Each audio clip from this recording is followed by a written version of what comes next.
Hello students and welcome back to my channel. देखिए, recall और retention जो होता है ना, वो स्टूडेंट की लाइफ में सबसे ज़्यादा रोल प्ले करता है। और कैसा रोल प्ले करता है? In the form of learning. ठीक है। रिटेंशन जो होता है वो सबसे ज़्यादा इम्पॉर्टेंट रोल प्ले करता है किसकी? स्टूडेंट की लाइफ में। Okay, in the form of किस फॉर्म में सबसे ज़्यादा इम्पॉर्टेंट रोल प्ले करता है? लर्निंग एंड मेमोरी प्रोसेस में। ओके, नाम से ही आप समझ रहे होंगे कि रिकॉल एंड रिटेंशन की बात चल रही है। मतलब किसी चीज़ को रिकॉल करना है और उसको रिटेंटिफाइड करना है। ओके, रिटेंटिफाइड करना है। तो रिकॉल एंड रिटेंशन जो होता है वो स्टूडेंट की लाइफ में, इवन हमारी लाइफ में भी सबसे ज़्यादा इंपॉर्टेंट रोल प्ले करता है in the form of learning and memory process. Okay, अब ये क्या करता है? रिकॉल एंड रिटेंशन का जो बेसिकली ये जो प्रोसेस है, इसका काम क्या करता है कि कोई भी इंफॉर्मेशन को क्या करता है? स्टोर करके रखता है। ओके, रिकॉल एंड रिटेंशन का जो वर्क होता है वो क्या होता है? कोई भी इंफॉर्मेशन को क्या करता है? स्टोर करता है। कहाँ पे स्टोर करेगा? सिंपल सी बात है, हमारे माइंड में स्टोर करता है। और जब भी उस इंफॉर्मेशन की हमको ज़रूरत होती है, हम अपने माइंड को क्या करते हैं? उस इंफॉर्मेशन को जाके हम अपने माइंड में रिकॉल करते हैं, उसको रिटेंटिफाई करते हैं एंड यस, हम उस चीज़ को क्या करते हैं? आंसर करते हैं। जैसे फॉर एग्जांपल, अगर मैंने बी एड फोर्थ सेम को क्वालिफाइड किया हुआ है, तो I easily know what the actual concept of B Ed is. B Ed fourth sem में भी क्या सब्जेक्ट्स होते हैं, क्या कॉन्सेप्ट होता है। अगर बाई चांस सिलेबस चेंज होता है, तो क्या मैं B Ed fourth sem students को नहीं पढ़ा पाऊंगी? एग्जैक्टली, मैं पढ़ा सकती हूँ। क्यों? क्योंकि मेरे पास वो सारी information B Ed fourth sem से रिलेटेड है। मैं उसको रिकॉल करूंगी, रिटेंटिफाई करूंगी। ओके, एंड मैं आपको क्या करूंगी? प्रेजेंट करूंगी। एंड रिकॉल और रिटेंशन का सबसे बेस्ट, इसका अगर हम इम्पोर्टेंस देखेंगे तो ये इफेक्टिव लर्निंग प्रोसेस में वर्क करता है। इफेक्टिव लर्निंग प्रोसेस मतलब क्या होता है? कि मुझे लर्निंग में सबसे ज़्यादा क्या करेगा? हेल्प करेगा ये। अगर मुझे किसी चीज़ को पढ़ना है या मुझे किसी चीज़ का नॉलेज गेन करना है, तो रिकॉल एंड रिटेंशन ये जो प्रोसेस होता है, ये सबसे ज़्यादा हेल्पफुल करता है for effective learning. Plus recall और रिटेंशन जो होता है वो स्टूडेंट की डेली लाइफ और एजुकेशन में सबसे ज़्यादा रोल प्ले करता है। ओके, तो ये था रिकॉल एंड रिटेंशन के बारे में। अब कॉन्सेप्ट के बारे में अब आपको इजीली पता ही होगा कि कॉन्सेप्ट का मतलब क्या होता है। देखिए, कॉन्सेप्ट का मतलब क्या होता है? रिकॉल एंड रिटेंशन जो होता है ना, ये कॉन्सेप्ट में भी सबसे ज़्यादा रोल प्ले करता है। कैसे रोल प्ले करेगा? In the form of memory and learning. ठीक है, इसको हम कॉन्सेप्ट में भी इंक्लूड कर सकते हैं। मतलब रिकॉल और रिटेंशन ही जो होता है वो सबसे ज़्यादा रोल प्ले करता है किसमें? लर्निंग एंड मेमोरी प्रोसेस में। ओके, अब ये क्या करता है? रिकॉल मतलब हम किसी भी चीज़ को क्या करते हैं? वापस अपने माइंड में जो हमारा इंफॉर्मेशन स्टोर रहता है उसको वापस क्या करते हैं? अ, मतलब लेके आते हैं, है ना, ताकि वो इन्फॉर्मेशन को मैं क्या करूँ? फर्दर यूज़ कर सकूँ। ठीक है। अब वो इन्फॉर्मेशन को फर्दर यूज़ क्यों करूँगी? क्यों? क्योंकि वो कॉन्सेप्चुअल बेस्ड है। अगर मुझे किसी कॉन्सेप्ट के बारे में आगे पढ़ना है, तो मैं अपने प्रीवियस कॉन्सेप्ट को लेके क्या करती हूँ? उसको एनालाइज करती हूँ, उसको आइडेंटिफाई करती हूँ। ठीक है, उसको अपडेट करती हूँ करंट कॉन्सेप्ट से।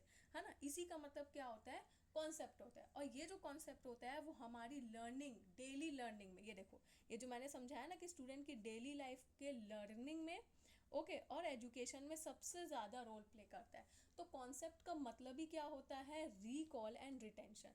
रिकॉल एंड रिटेंशन मतलब किसी भी चीज़ को क्या करना? रिकॉल करना, रिटेंटिफाइड करना। मतलब मुझे उसके बारे में कॉन्सेप्ट बेस में क्या होगी? काम आएगी, सबसे ज़्यादा हेल्पफुल होता है। और अगर हम बीएड के बेस पे आंसर लिख रहे हैं, तो ये लर्निंग और एजुकेशन, ठीक है, स्टूडेंट की लाइफ में सबसे ज़्यादा क्या करता है? रोल प्ले करता है। Definition of concept. तो अकॉर्डिंग टू वुडवर्थ, ऑब्वियसली हमारे कुछ साइकोलॉजिस्ट थे, उन्होंने कॉन्सेप्ट के बहुत सारे डेफिनेशन निकाले हैं। लेकिन मैंने आपको पहले ही बोला है कि हमको टाइम को कंज्यूम करते हुए आंसर को लिखना है। 3 घंटे में आप लोग क्या क्या आंसर लिखोगे? इसीलिए मैंने आपको बोला कि या तो आप एक ही डेफिनेशन लिखो, अगर आपको दो डेफिनेशन पता है और अगर आप लिख सकते हो तो लिखो। नहीं तो मैं अगर अपना एक्सपीरियंस बता रही हूँ, तो मैंने एग्जाम में सिर्फ यही डेफिनेशन लिख के आया था, एक डेफिनेशन। और वो टाइम के अकॉर्डिंग मैंने लिखा था कि एक डेफिनेशन इज सफिशियंट। ओके, तो वुडवर्ड के अकॉर्डिंग कॉन्सेप्ट क्या है? Concept are the ideas which refers to the object, event, qualities etcetera. Concept क्या होता है? एक बेसिक आइडिया होता है जहाँ पे हम ऑब्जेक्ट मतलब जो मेरा सब्जेक्ट रहेगा, ओके उसको, और कुछ भी इवेंट मतलब कोई भी आप आइडिया इन्फॉर्मेशन ले सकते हो, और क्वालिटी मतलब कि वो जो इन्फॉर्मेशन है वो कैसी क्वालिटी प्रेजेंट करता है, मतलब पॉजिटिव या नेगेटिव, ओके एक्सेट्रा। ये इसके बेस पे रहता है और इसी को हम क्या बोलते हैं? कॉन्सेप्ट बोलते हैं। ओके चलिए नेक्स्ट डिस्कस करते हैं कैरेक्टरिस्टिक्स ऑफ कॉन्सेप्ट। सबसे पहला जो कैरेक्टरिस्टिक्स है कॉन्सेप्ट का वो क्या है? Based on previous experience. अब ये प्रीवियस एक्सपीरियंस क्यों बोल रहा है? क्योंकि सिंपल सी बात है, मैंने अभी आपको इंट्रो में समझाया कि अगर मुझे किसी भी कॉन्सेप्ट को अगर यूटिलाइज करना है अपने फर्दर कॉन्सेप्ट के लिए, तो मुझे क्या होगा कि जो भी प्रीवियस कॉन्सेप्ट जो मेरा रहेगा उसको क्या करूंगी, मैं अपने माइंड में लेके आऊंगी, है ना, उसको मैं एनालाइज करूंगी। एनालाइज करने के बाद मैं उसे करंट जो मैं कॉन्सेप्ट यूज कर रही हूँ उस पर मैं क्या करूँगी? अपग्रेड कर दूंगी या मैं उस पर फिट कर दूंगी। ओके, मतलब बेस्ड ऑन प्रीवियस एक्सपीरियंस, मतलब फॉर एग्जांपल जैसे मुझे कोई भी, मैंने बीएड फर्स्ट सेमेस्टर में मैंने किसी चीज़ को पढ़ा, अब वही चीज़ को एकदम अपग्रेडेड फॉर्म में मुझे बीएड फोर्थ सेम में दिया गया है, लेकिन एज एन अपग्रेडेड फॉर्म में, तो मैं क्या करूँगी? हमारी टीचर हमको क्या बोलती है कि you have studied you know in the B Ed first semester, आपने ऐसा ऐसा पढ़ा था, देन हम उसी का एक बहुत ही अच्छे फॉर्म में और अपग्रेडेड फॉर्म में हम उसको बीएड फोर्थ सेम में यूज़ करें। बस इन द सेम वे कि मेरे कॉन्सेप्ट को, जो मेरा प्रीवियस ईयर का जो या मेरा प्रीवियसली जो एक्सपीरियंस कॉन्सेप्ट है, उसको क्या करूँगी मैं यूज़ करके अपग्रेडेड फॉर्म के कॉन्सेप्ट में क्या करूँगी? यूज़ करूँगी, ताकि मेरी जो लर्निंग हो वो और ज़्यादा हेल्पफुल हो। इसका सबसे बेस्ट एग्जाम्पल अगर आपको देखना हो, देखो स्टूडेंट्स, मैं आपको बता रही हूँ ये जो कैरेक्टरिस्टिक्स ऑफ कॉन्सेप्ट लिखेंगे ना, इसमें आप कुछ ना कुछ एक एग्जाम्पल ज़रूर फिट करना, ठीक है? और इसका एक एग्जाम्पल मैंने ये लिख के आया था कि जब कोई भी क्लास नाइन्थ का बच्चा अगर किसी, तो हम वही 9th के कॉन्सेप्ट को हम क्या करते हैं, क्लास 11th में हम उसको क्या करते हैं, अपग्रेडेड फॉर्म में पढ़ते हैं।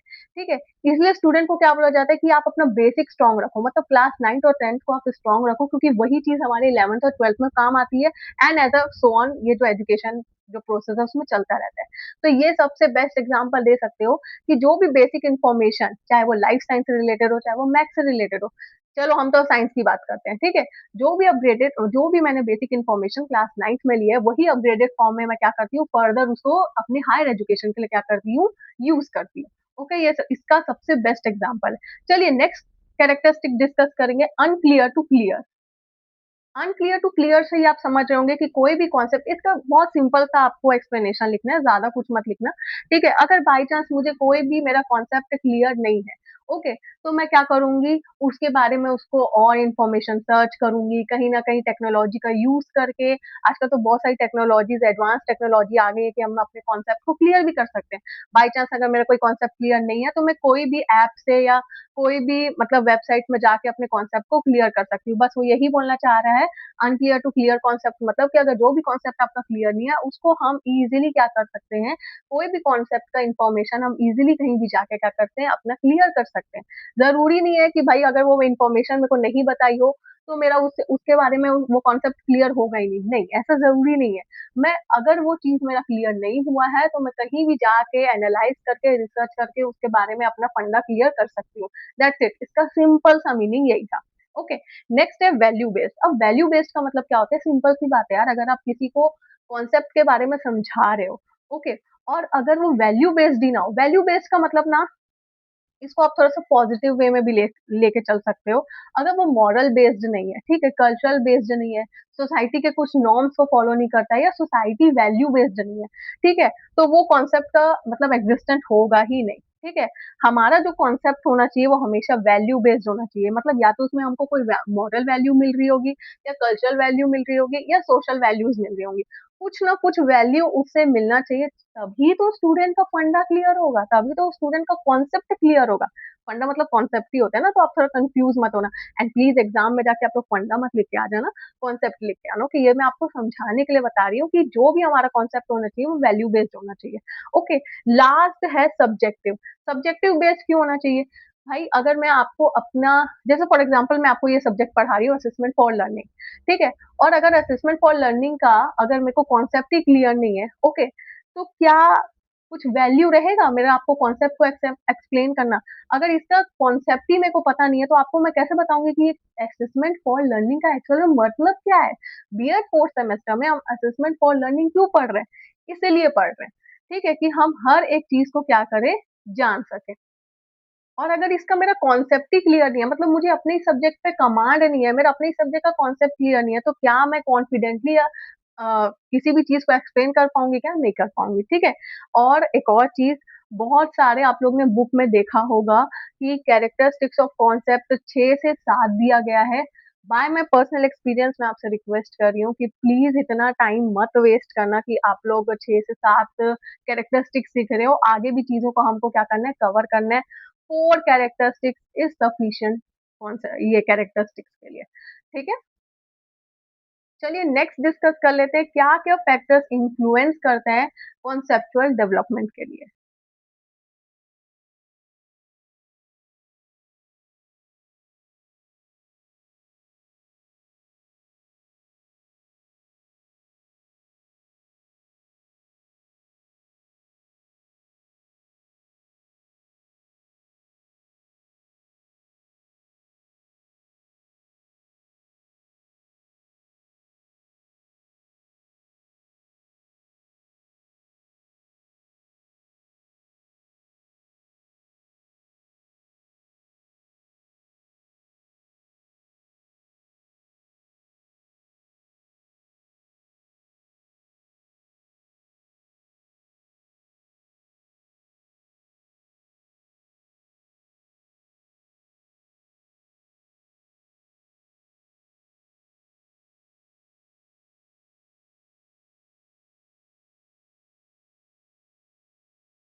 सबसे पहला जो फैक्टर इन्फ्लुएंस करता है कॉन्सेप्चुअल डेवलपमेंट को वो है ऑर्गेनाइज्ड कंटेंट। अब ऑर्गेनाइज्ड कंटेंट क्यों बोल रहा है, देखो इसका सिंपल सा मीनिंग है कि अगर कोई भी कॉन्सेप्ट अगर ऑर्गेनाइज्ड वे में नहीं रहेगा, ऑर्गेनाइज्ड वे में मतलब उसका प्रॉपर क्या बोलना चाहिए, वो प्रॉपर इंडेक्स में होना चाहिए, है ना। आप जैसे बुक में देखे होंगे ना, प्रॉपर इंडेक्स दिया रहता है, फिर उसके बारे में इंफॉर्मेशन दिया रहता है और ये भी बताया जाता है कि इसमें कौन कौन से टॉपिक्स को कवर करेंगे, ठीक है। अगर वो एक ऑर्गेनाइज्ड वे में नहीं होगा तो क्या हमको समझ में आएगा कि बेसिकली जो मेरा टॉपिक है वो क्या मेरे को बोलना चाह रहा है?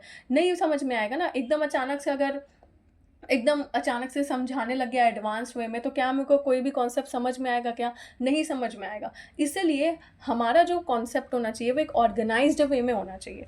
ओके, नेक्स्ट है पॉजिटिव लर्निंग। अब कोई भी कॉन्सेप्ट अगर नेगेटिव लर्निंग देता है तो क्या स्टूडेंट के लाइफ में वो पॉजिटिव इफेक्ट देगा क्या? नहीं देगा। ओके, अगर उसमें गलत इन्फॉर्मेशन लिखी हुई है तो बच्चा वही पढ़ेगा। ओके, हम एज ए टीचर, आपको पता ही होगा कि जो हम लिख देते हैं या जो हम बोल देते हैं, छोटे बच्चे अक्सर उसी को पकड़ लेते हैं। इवन 11th-12th के बच्चे भी क्या करते हैं, हमारी बातों को पकड़ के रखते हैं कि नहीं मैडम ने ये बोला है तो यही बोला होगा, ठीक है। वो बाकी चीज़ों को क्या करता है, गलत साबित कर देता है। इसीलिए हमारा जो कॉन्सेप्ट हो, चाहे वो बुक का कॉन्सेप्ट हो या आप कोई भी कॉन्सेप्ट जब बता रहे हो, ओके, वो एक पॉजिटिव लर्निंग को ही क्या करना चाहिए, इफेक्ट करना चाहिए। ओके, वो बच्चे के फर्दर आगे फ्यूचर में क्या हो, इफेक्टिव रहे, उसके काम आए। ओके, अब नेक्स्ट है वोकैबुलरी बेस्ड। अब कोई भी हमारा जो कॉन्सेप्ट होना चाहिए वो वोकैबुलरी बेस्ड होना चाहिए, ठीक है। इधर उधर सेंटेंस फॉर्म दे दिया गया है, इधर उधर कोई भी वर्ब नाउन कुछ भी यूज़ कर रहा है, इधर उधर कुछ भी सेंटेंस बन रहा है, तो क्या किसी को कुछ समझ में आएगा क्या? हमको ही ले लो। ओके, अगर मैं कोई भी सेंटेंस को इधर से उधर बोल रही हूँ या मैं कोई भी टॉपिक को पहले इधर कोई टॉपिक कवर कर रही हूँ, फिर अचानक से मैंने पुराने टॉपिक पे आ गई, तो क्या आपको समझ में आएगा क्या? नहीं। एक प्रॉपर वोकैबुलरी फॉर्म में होना चाहिए, एक प्रॉपर सेंटेंस्ड फॉर्म में होना चाहिए, ठीक है, कि ताकि समझ में आए कि एक्चुअल में हमारा जो टॉपिक है वो क्या कॉन्सेप्ट क्या कर रहा है, कवर कर रहा है। ओके, नेक्स्ट है डेवलपिंग कॉन्सेप्ट।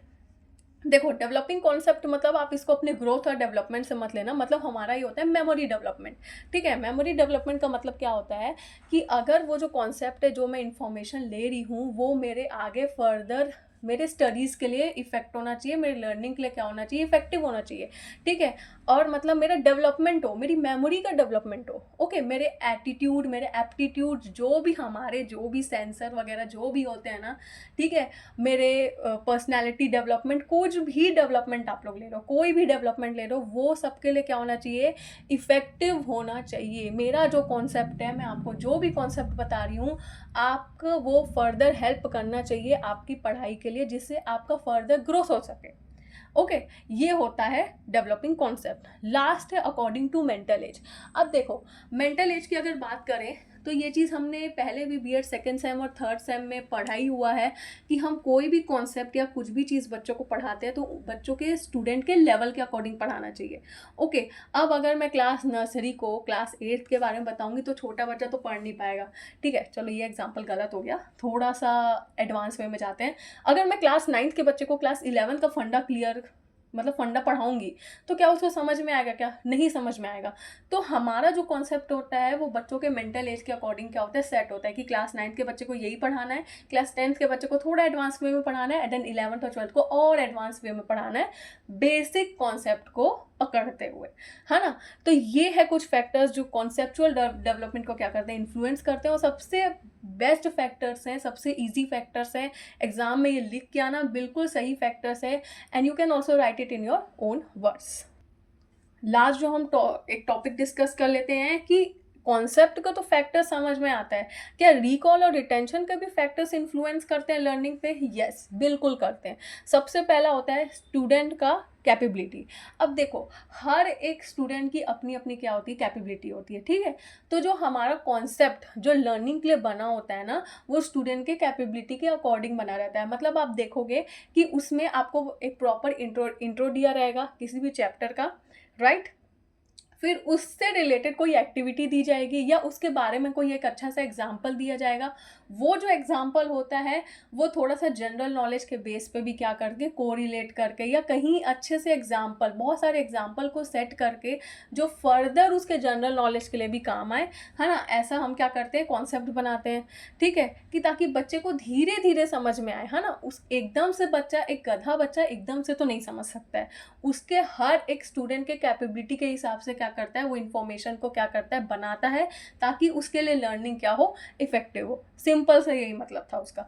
ओके, नेक्स्ट है फियरनेस ऑफ अ स्टूडेंट। ओके, अब फियरनेस ऑफ अ स्टूडेंट क्यों बोल रहे हैं? देखो, हमारे क्लास में ना बहुत सारे ऐसे स्टूडेंट होते हैं जो बोलने से डरते हैं। ओके, कभी कभी क्या हो जाता है कि हमारा जो लर्निंग कॉन्सेप्ट होता है ना, वो उस तरह से बनाया जाता है कि बच्चे को ना कभी कभी समझ ही नहीं आता है। तो जो इस बच्चे को समझ नहीं आता है ना, तो वो बोलने से डरता है और वो एट एंड में क्या करता है, यस मैम मुझे तो समझ में आ गया, लेकिन क्या उसका कॉन्सेप्ट क्लियर हो गया? क्या नहीं हो पाया। क्यों? क्योंकि स्टूडेंट को फियर आ गया कि अगर मैं दोबारा टीचर से पूछूंगा तो वो मेरे को डांट देगी या चिल्ला देगी या मार देगी। ये वाला उनके माइंड में रहता है। ठीक है, तो ये भी क्या होता है, कहीं ना कहीं रिकॉल और रिटेंशन को क्या करता है, इफेक्ट करता है। नेक्स्ट जो है वो है कॉम्प्लेक्स सब्जेक्ट। और कॉम्प्लेक्स सब्जेक्ट क्यों बोला जा रहा है? क्योंकि कभी कभी क्या हो जाता है, आप देखे होंगे कि कुछ बच्चों के पास, मतलब कुछ जो गधे बच्चे होते हैं, जो एवरेज बच्चे होते हैं, ठीक है, उनको क्या होता है, सब्जेक्ट एक कॉम्प्लेक्स फॉर्म में लगता है। मतलब उनको सिंपल चीज़ें भी कभी कभी जल्दी समझ नहीं आ जाती है। ठीक है, और कभी कभी कुछ ऐसे सब्जेक्ट्स होते हैं जो बहुत टफ होते हैं। जैसे स्पेशली अगर मैं 9th-10th के बच्चों की बात करूँ तो कुछ बच्चों को साइंस टफ, सबसे ज़्यादा टफ लगता है। ये मेरा पर्सनल एक्सपीरियंस है, मैंने कुछ बच्चों को ऑब्जर्व किया है, तो मैं आपको बता रही हूँ। जैसे कुछ बच्चों को ना साइंस में इंटरेस्ट नहीं आता, उनको साइंस से डर लगता है, बायो से डर लगता है। ठीक है, कि अरे मुझे तो बायो कुछ समझ ही नहीं आता क्या है चीज़, लेकिन उनका मैथ्स का चीज़ बहुत अच्छा क्लियर रहता है, मैथ्स का कॉन्सेप्ट एकदम क्लियर है। अब कुछ बच्चों को मैथ्स का क्या होता है, मैथ्स सब्जेक्ट कॉम्प्लेक्स लगने लग जाता है, साइंस सब्जेक्ट सबसे ज़्यादा ईजी लगता है, और सोशल तो सबसे ज़्यादा ईजी है। तो क्या होता है, कुछ कॉम्प्लेक्स सब्जेक्ट्स बच्चों के कैपेबिलिटी के हिसाब से ना उनको अपने सब्जेक्ट क्या लगते हैं, कॉम्प्लेक्स लगने लग जाते हैं। तो कहीं ना कहीं ये भी उनके मतलब रिकॉल और रिटेंशन में सबसे ज़्यादा कहीं ना कहीं इफेक्ट शो करता है। ओके, नेक्स्ट है interest of a subject, sorry interest of a student. देखो, अगर जिस स्टूडेंट को जिस सब्जेक्ट में इंटरेस्ट होगा तो वो धीरे धीरे क्या करता है, उसमें क्या करता है, वो सब्जेक्ट में इंटरेस्ट लेने लग जाता है, उसकी चीज़ों को रिकॉल करेगा, रिटेंटिफाइड करेगा, समझेगा अच्छे से, ज़्यादा उसकी कॉन्सेप्ट को समझेगा, मेमोरी, अपना मेमोरी कॉन्सेप्ट को भी सबसे ज़्यादा अच्छे से एनालाइज करने की कोशिश करेगा, इंटरेस्ट लेगा, उसके बारे में रिसर्च करेगा, है ना। तो ये स्टूडेंट के कहीं ना कहीं क्या बोलना चाहिए, इंटरेस्ट के ऊपर भी डिपेंड करता है। ओके, नेक्स्ट है हेल्थ ऑफ अ स्टूडेंट। अब हेल्थ को क्यों इन्वॉल्व किया गया, इसका सबसे एक ही है कि देखो, आप देखे होगे जब आप स्कूल गए होगे तो कुछ बच्चे ऐसे होते हैं जो बहुत ज़्यादा अनहेल्दी होते हैं। ठीक है, वो कभी स्कूल ही नहीं आता है ना। तो उसको एकदम, कभी कभी स्कूल आएगा और उसको, जब वो स्कूल आएगा तो उसको समझ नहीं आएगा कि मैडम क्या पढ़ा रही है। एक दिन आया, फिर 4 दिन गायब हो गया। क्यों? क्योंकि बीमार पड़ गया उसकी हेल्थ के कारण। ओके, और ये चीज़ कभी देखो, इस चीज़ का ना कुछ बच्चे फ़ायदा भी उठाते हैं। है ना, कि मैम मेरी तबीयत ख़राब थी इसलिए मैं नहीं आ पाया, ऐसा वैसा ये वो। लेकिन कुछ बच्चे एक्चुअल में होते हैं जिनकी सही में हेल्थ इश्यू होता ही है, ठीक है? तो कहीं न कहीं उस इसके कारण भी उसके मतलब पढ़ाई पे मतलब लर्निंग पे कहीं न कहीं इफ़ेक्ट करता है, जिसका रिकॉल और रिटेंशन प्रोसेस भी क्या होता है, फिर तो बिगड़ेगा ही ना, सिंपल सी बात है। वो कैसे किसी चीज़ को समझेगा, रिकॉल करेगा या मतलब उसको फर्दर यूज़ करेगा, है ना? नेक्स्ट है प्रेशर ऑफ अ सब्जेक्ट। अब प्रेशर ऑफ अ सब्जेक्ट का मतलब क्या होता है कि कभी-कभी कुछ सब्जेक्ट जो होते हैं वो इतने ज़्यादा इम्पोर्टेंट होते हैं, ठीक है? कि अगर हम लोग उस वो सब्जेक्ट को छोड़े तो भाई हम एग्ज़ाम में पास नहीं हो पाएँगे, ठीक है? जैसे कि अभी के टाइम में तो 9, 10th, 11th, 12th में मतलब 9th के बच्चों को पास कर दिया जाता है, मैं सीजी बोर्ड की बात कर रही हूँ। जैसे कि 9th के बच्चों को पास कर दिया जाता है, वो 10th में आ जाते हैं, ठीक है? तो उनको सारे सब्जेक्ट क्या होने लग जाते हैं, टफ लगने लग जाते हैं। उनके लिए सारे सब्जेक्ट प्रेशर के बराबर रहते हैं, ठीक है? लेकिन वही अगर बच्चा जो 9th में अच्छे से पढ़ा है और वो एकदम अचानक से 10th में आ गया, तो उसके लिए कुछ लिमिटेड सब्जेक्ट ही क्या होंगे, प्रेशराइज़ करेंगे उसको, है ना? बाकी सब्जेक्ट वो क्लियर कर सकता है। तो कुछ लिमिटेड तो ये बच्चों के भी ना वही सेम कैपेबिलिटी के ऊपर डिपेंड करता है कि कौन-सा बच्चा किस सब्जेक्ट को कैसे प्रेशर में ले रहा है। कुछ बच्चे होते हैं जो पाँचों सब्जेक्ट को ही क्या होते हैं प्रेशर में लेते हैं, हे भगवान मेरा क्या होगा? ठीक है? लेकिन फिर भी बिंदास रहेंगे, फिर भी पढ़ेंगे नहीं। ठीक है? ये तो एकदम फैक्ट वाली बात बोल रही हूँ मैं। ठीक है? तो कहीं न कहीं सब्जेक्ट का प्रेशर भी कहीं न कहीं बच्चों को क्या करता है, लर्निंग में इफ़ेक्ट देता है। नेक्स्ट है प्रैक्टिस। अब देखो, जब तक कोई भी बच्चा अगर किसी भी चीज़ को प्रैक्टिस नहीं करेगा बार-बार, जो आज मैंने पढ़ाया अगर आप उसको नहीं समझोगे, लिखोगे, प्रैक्टिस करोगे, तो क्या आप एग्ज़ाम में लिख पाओगे क्या? नहीं लिख पाओगे। ठीक है? हमने भी कहीं न कहीं हमको नहीं आता था कि बीएड में देखो, क्या होता है ना जब हम बीएड 4th सेम में जाते हैं, मैं आपको एक चीज़ बता रही हूँ, हमारे अंदर वो इतना कॉन्फिडेंस आ जाता है कि अरे मेरे को पता है सिनॉप्सिस बना के तो आंसर में कुछ भी लिखना है, ठीक है? और बीएड 4th सेम एक ऐसा ही है जहाँ पे आपका परसेंटेज गिरने के सबसे ज़्यादा चांसेस हो जाते हैं। क्यों? क्योंकि 3rd सेमेस्टर तक हमको पता होता है कि हमको सिनॉप्सिस बनाना है, ओके? और हम अपने ओन वर्ड्स में आंसर को लिख सकते हैं, ओके?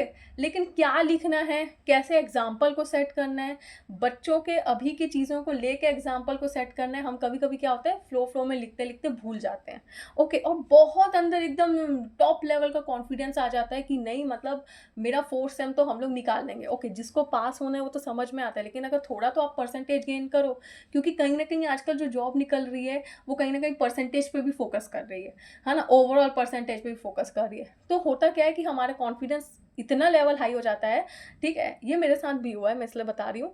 कॉन्फिडेंस इतना हाई हो जाता है कि हमको पता है कि अरे मैं नहीं भी पढ़ूँगी तो भी मैं बीएड में आंसर लिख लूँगी। नहीं, आपको पता होना चाहिए कि कैसे आंसर लिखना है, कहाँ एग्ज़ाम्पल लिखना है, कहाँ एग्ज़ाम्पल नहीं लिखना है। हर जगह एग्ज़ाम्पल लिख दोगे तो चेकर समझ जाएगा कि फेकोलॉजी कर रहे हो। हर जगह एग्ज़ाम्पल नहीं लिखना है और एकदम कॉन्सेप्ट बेस्ड बात करना है, उससे ज़्यादा बात नहीं करना है। फेकोलॉजी तो करना ही नहीं है 4th सेमेस्टर में। जहाँ आप फेकोलॉजी करें, आप फँस गए। क्योंकि बीएड 4th सेमेस्टर में चेकर को समझ में आ जाता है कि बच्चे को जब हर चीज़ लिखना आता है, तो वो यहाँ पे फेकोलॉजी करेगा। इसलिए मैंने आपको बोला कि जितने लिमिटेड अमाउंट को आप लिखोगे, उतना आपके लिए क्या है, आपके लिए भी इफ़ेक्टिव है। ओके? आई होप आपको ये रिकॉल और रिटेंशन का जो टॉपिक है, छोटा-सा टॉपिक है, लेकिन सबसे ज़्यादा मार्क्स गेन करता है, आपको समझ में आया होगा, ठीक है? कंक्लूज़न में आप क्या लिख सकते हैं, मैं आपको बता देती हूँ। कंक्लूज़न में आप ये बता सकते हो कि रिकॉल रिटेंशन जो है, वो सबसे ज़्यादा हेल्पफुल करता है हमारे लर्निंग प्रोसेस के लिए, अंडरस्टैंडिंग लेवल इंक्रीज़ करता है और एकेडमिक परफॉर्मेंस में भी क्या करता है, सबसे ज़्यादा इफ़ेक्टिवनेस शो करता है, ओके? हमको उसमें क्या करना चाहिए, रेगुलर प्रैक्टिस करना चाहिए, हमारा कंसंट्रेशन कहीं न कहीं क्या होता है, डेवलपमेंट होने लग जाता है, ठीक है? और रिकॉल और रिटेंशन जो होता है वो किसी भी एबिलिटी ऑफ स्टूडेंट को क्या करता है, सबसे ज़्यादा एनहांस करता है। That's it. कंक्लूजन में आप इतना लिख देना, रेफरेंस डाल देना, रेफरेंस आपको पता ही होगा। So that's all for today. I hope आपको ये टॉपिक समझ में आया होगा। Do like, share, comment and subscribe to my channel and next video के लिए ज़रूर वेट करिए।